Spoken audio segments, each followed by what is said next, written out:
Muitas pessoas têm me questionado a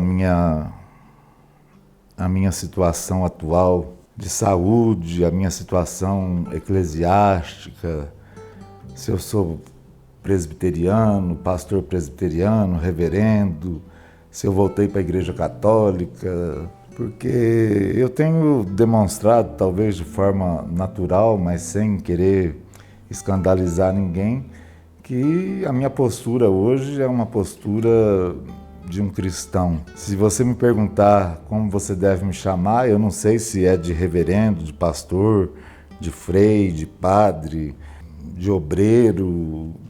Eu nunca me importei com títulos, nunca me importei. O título sempre foi uma coisa que me causava muito constrangimento até. Eu nunca me sentia bem quando alguém me chamava de reverendo, ou alguém me chama de reverendo.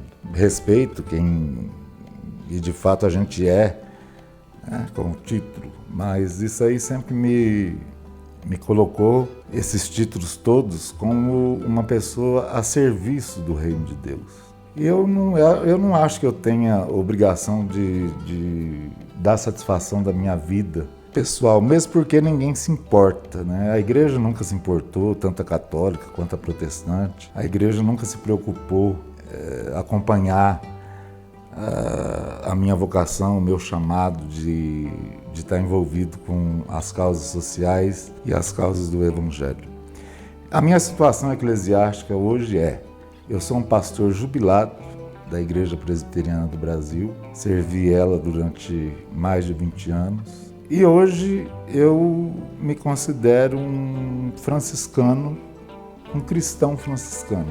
Tanto é que existe uma frase aí, bastante antiga, que diz o seguinte: o hábito não faz o monge, mas indica.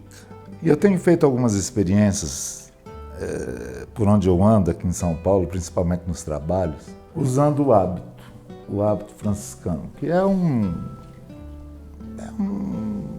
símbolo, né? E é interessante que quando a gente usa o hábito franciscano, a gente causa um impacto que eu diria muito positivo no mundo. O hábito franciscano é um sinal de humildade, é uma vestimenta que indica humildade e que indica também que você está a serviço de Deus. E as experiências que eu tenho tido são experiências tocantes, de pessoas que chegam, de pessoas que pedem oração, de pessoas que abrem o coração, de pessoas que buscam na pessoa religiosa, no caso, um amparo, um acolhimento. Eu sou cristocêntrico, a minha vocação é cristocêntrica, eu sigo a Jesus Cristo de Nazaré. Mas eu aprendi a entender o Evangelho com Francisco de Assis, na simplicidade, na humildade e no serviço. Então eu não quero causar escândalo e muito menos conflito em quem pensa que eu voltei para a Igreja Católica, se eu estou deixando a Igreja Presbiteriana, se eu estou... Meus irmãos, eu estou servindo a Deus e isso basta. E quem quiser ou quem tiver alguma dúvida, vem passar um dia comigo. Vem passar um dia comigo, aí depois você pode julgar, aí depois você pode tirar suas conclusões. Vem passear comigo nas comunidades, nas ruas, nas casas de acolhimento que nós temos. Vem passar um dia comigo aqui para você entender o processo vocacional que eu estou vivendo hoje. E eu digo uma coisa com muita tristeza, é um sentimento que eu tenho, que me causa muita tristeza. As igrejas cristãs, sejam elas católica, protestante, estão numa crise que eu diria sem precedentes. As pessoas hoje estão cansadas, até de frequentarem a igreja. O que eu tenho ouvido de pessoas que foram fanatizadas, que foram escravizadas pelo poder religioso. Eu não estou dizendo que a igreja não seja importante, muito pelo contrário. Eu acho que a coisa mais difícil do mundo hoje é você encontrar uma igreja saudável, uma igreja onde você possa realmente se sentir como membro de uma família cristã. A Igreja Católica está mais do que dividida. A Igreja Protestante perdeu por completo o rumo das coisas. Existem hoje tantas discussões teológicas, existem hoje tantos movimentos evangélicos que, honestamente, desviam as pessoas do verdadeiro evangelho. E eu tento me equilibrar dentro da minha vocação cristã. Seja usando uma cruz, que me indica que eu sou um cristão, seja usando hábitos, seja, sei lá. Estou muito feliz em poder servir a Deus nessas condições. Gostaria muito de pertencer a uma igreja acolhedora, de pertencer a uma igreja família. Gostaria não, eu pertenço. Existe uma igreja hoje que muito discretamente me acolheu, mas me acolheu com muito amor, com muito amor. E a denominação é um detalhe, né? Mas é uma igreja que eu me sinto acolhido, pastoreado, amado. Não frequento por motivos de saúde. Já estou jubilado, como dizem, aposentado. Antes de julgarem a minha posição em relação ao que eu visto, ao que eu faço, ao que eu deixo de professar, talvez, né? Tem muita gente no início da minha conversão. É uma coisa que eu gostaria também de explicar a respeito disso. Eu fui frade franciscano durante 15 anos da minha vida, 12 anos da minha vida. Tive 15 anos dentro do convento franciscano, 27 anos de igreja católica. Foram os melhores anos da minha vida religiosa, foram as décadas de 80 e 90, onde eu pude desenvolver a minha vocação. E de repente eu tive um estresse, uma depressão profunda, uma coisa, abandonei tudo. Cansado da instituição, cansado de um monte de coisas. Fiquei um tempo quieto, pensando o que eu ia fazer da vida, e de repente eu me identifico com a igreja evangélica. Aí pronto, aí todo mundo já me via, já me rotularam como ex-padre. Eu nunca usei a expressão ex-padre, ex-frade ou ex-católico. Eu acho essa questão de ex uma coisa horrível, porque todos nós somos ex alguma coisa. Então ninguém pode me acusar que eu fui para a igreja evangélica porque eu me converti, porque... Olha, eu me lembro que a minha conversão se deu aos 7 anos de idade, junto com a minha avó, e eu sabia que aos 7 anos de idade eu tinha sido chamado para ser um cristão. Religião não salva ninguém, ponto. E hoje eu sou um cristão convicto e pertenço ao corpo de Cristo que se chama igreja. Só que eu não me adapto ao sistema religioso. Tem aí as suas dificuldades, né? A Igreja Católica tem as suas, a protestante tem as delas, os muçulmanos têm as deles, os judeus têm os seus conflitos, as suas dificuldades. Eu só quero viver o Evangelho.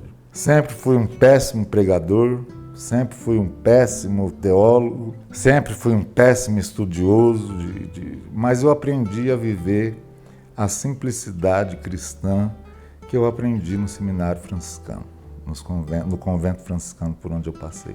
Para aliviar tanto a gregos e troianos, né, aos católicos e aos protestantes, eu não estou em cima do muro. A minha regra de fé é a palavra de Deus, e o meu modo de viver é o modo franciscano que eu aprendi e que me dá sentido à vida religiosa no bom sentido. E Deus tem me usado assim durante todo esse tempo, de 45 anos. Nunca neguei nada a respeito da minha fé. Ninguém pode me acusar que eu saí de um lugar para vir para outro. Não, eu sempre vivi. Eu saí da Igreja Católica, continuei o meu trabalho missionário nos mesmos moldes. Cristocêntrico, com os pobres, com os abandonados, com os oprimidos. E essa é a minha vida. É a minha regra de fé, é a palavra de Deus. E a minha regra de fé é viver o amor de Deus. E nesse ciclo final de vida que eu estou vivendo, me dá muita alegria. Me dá muita esperança, me dá muita liberdade. Sinto falta de irmãos em Cristo, né, que que se interesse pela minha vida, não pelo trabalho, não por aquilo que eu represento no meio eclesiástico. Eu sinto muita falta de amigos. Outro dia eu estava conversando a respeito de amizade, né? Eu acho que eu nunca tive amigos. Tenho alguns amigos, né? E cada um a gente tem uma amizade diferente. Alguns podem escutar tudo aquilo que eu tenho na minha vida como ideal, como critério. Alguns a gente pode realmente abrir o coração e falar tudo que a gente é, tudo que a gente sente. Mas atualmente eu tenho sentido muita falta disso.